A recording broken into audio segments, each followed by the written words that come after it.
Welcome to our home. So we're excited to talk a little bit more about health at every size, both what that means, but also, some common myths about it that we might be able to dispel. So Brit, first off, could you just give everybody an overview of what health at every size is? Mm-hmm. So health at every size is a paradigm shift in the health and wellness and medical industry that really challenges the notion that being smaller or being thinner is healthy, is the only way that you can be healthy. And so instead of really pushing weight loss and using weight as a metric of health, it encourages people to pursue health promoting behaviors, really moving away from weight loss, so that, essentially when we feel better about ourselves, we're in a better position to take care of ourselves. Cool. So I think a lot of people think that if you're saying health at every size, you're saying that regardless of what somebody's weight is, they're healthy. Like you can be healthy at any size. Mm-hmm. Is that what health at every size means? Not at all. So that's actually one really common myth. And I see this a lot. I think the name is kind of confusing, health at every size. And oftentimes I see people call it healthy at every size. But that's not what it is. We're not saying that you can be healthy at any size. Really what we're saying is that people, regardless of their weight and their size, they deserve an unbiased opportunity to pursue health. Mm-hmm. And that's really important because oftentimes at, for example, a doctor's visit, people in a larger body might be, whatever condition they have going on, the doctor might look in just a weight normative approach. And so they might blame what's going on for their weight and say, well, you just have to lose weight, but something else entirely could be going on. So really, again, going back to that, helping people feel comfortable with their body and their weight so that they're in a better place to take care of themselves, and really just promoting body diversity. We're all different sizes and shapes, and we need to embrace that instead of trying to push people into one size. So I think another thing that you might have heard is, or have an idea of, I know I kind of had this idea that being thinner is healthier.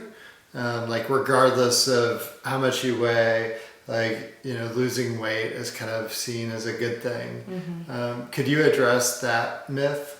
Mm-hmm. Yeah, this is so common everywhere you look. This is encouraged that we need to be thin, we need to pursue weight loss to be healthy, which is not true. A lot of the research that talks about obesity being affiliated or associated with negative health outcomes is just that. It's an association. So in the health at every size world, we talk a lot about the difference between correlation and causation.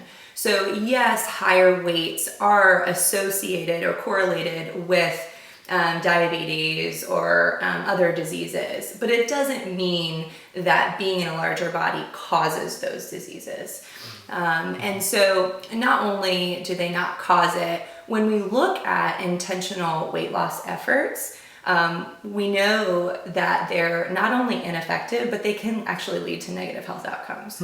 So, for example, if we are, dieting and we're watching what we eat, and maybe on a low calorie diet, our bodies are really smart and resilient, and so we are eventually going to make up for that. And so we call that the restrict binge cycle. So we restrict, we limit our intake, and our bodies are smart, and so we overdo it and we binge, and we're kind of in this negative spiral cycle, which leads to weight cycling. So if you ever heard of yo-yo dieting, weight going up and down, we know that that's actually associated with negative health outcomes. So not only is thinness not always healthy, but also intentional weight loss can lead to negative health outcomes.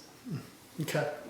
So I think another thing that I've heard people say, like sometimes I'll talk about health at every size, and people will react in this way of, oh, that's great that you want to be compassionate and accepting, but like research shows that like being overweight is really bad for your heart and really bad for your lungs, and sort of say that health at every size isn't based in science. Is that true? That is not true. Okay. False. Myth busted. So to your point, research shows that being overweight is bad for your heart, is bad for your body. I want to point out that the obesity epidemic and kind of this pursuit of thinness has been around a lot longer than health at every size. So just historically, there's more research on this stuff, and there's less research on health at every size. But there is research on health at every size. It is evidence-based. We are seeing more and more positive outcomes when people pursue health from a weight-neutral approach. So they're pushing weight loss aside and moving their body and, eating intuitively and getting adequate sleep. So those are health-promoting behaviors. And then the other thing I want to point out is when we do look at the obesity research, oftentimes there's a conflict of interest in who's funding that research. So you might see that a weight loss company is funding that research. So it's kind of like, okay, when you think of, capitalism as this strong force, who is, the diet industry is like a $70 billion industry. So they've got a lot of funds to fund a lot of this research. And then also, the sample sizes tend to be lower, and the follow-ups are shorter. So in a lot of these weight loss intervention studies, there might only be like a 6 to 12 month follow-up, but they're not looking out longer term. When we do look out longer term, what we see is within 5 years, folks are gaining that weight back. And 1/3 to 2/3 of the people are gaining more weight back than where they started. So again, there's a lot of research on just diets being ineffective. And we've known this for a long time. It's just coming through a little bit more now that health at every size has, it's trending in my world, but maybe not in your world, but this research is coming to light more, and I hope to share it more widely. Okay. So I feel like when I first heard the term health at every size, I thought, oh, now I can eat all the fried chicken and bacon I want. And I don't have to go to group fitness and work out. Is that kind of included in health at every size? That is a great question and something I hear a lot. And that's not what health at every size is saying. So one thing is I want to address the eating piece.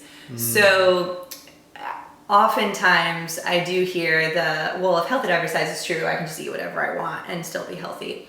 That's not part of health at every size. And what we actually see is when people are working on their relationship with food and improving their relationship with food, and really embracing the mentality that all foods fit, that fried chicken and bacon fit in a diet, not in the weight loss sense, just diet in a what you eat sense, then you're kind of reducing the power that fried chicken and bacon have. Like what we don't see is that people just like binge on fried chicken and bacon forever.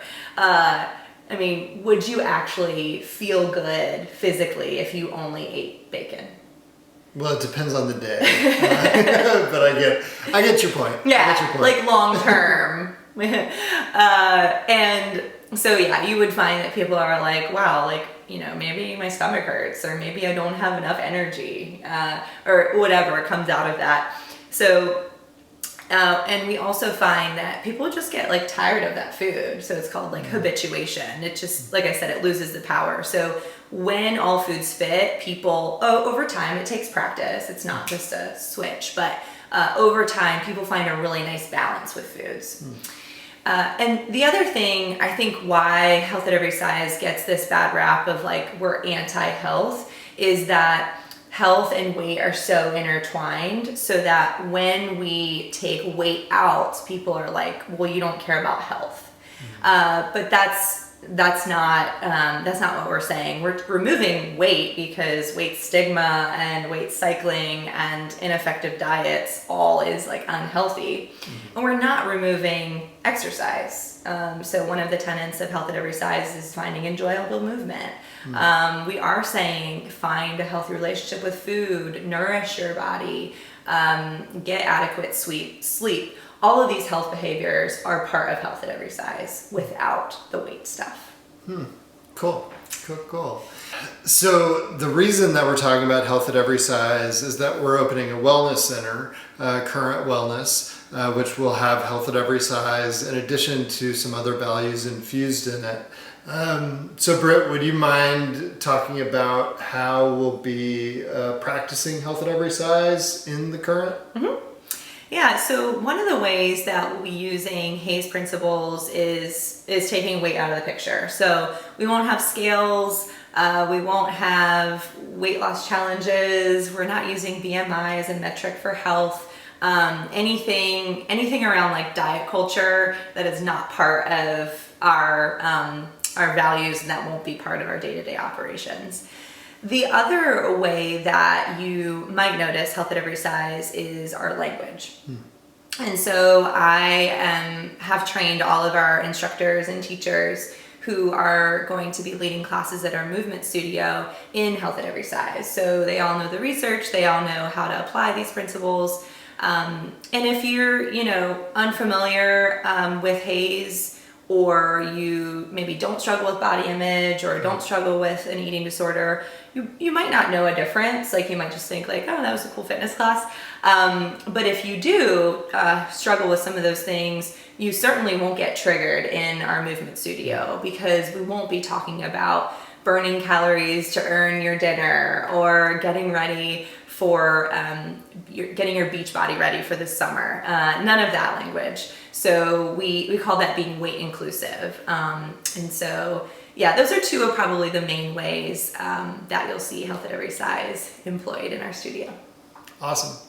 Well, thank you all for watching and letting us talk a little bit more about Health at Every Size. And certainly if you would leave questions and comments below. Also, we've included some resources, both that Britt talked about, but other things that you might want to check out if you're more interested in knowing more about this topic. So have a great day, and thanks again. Thanks, y'all.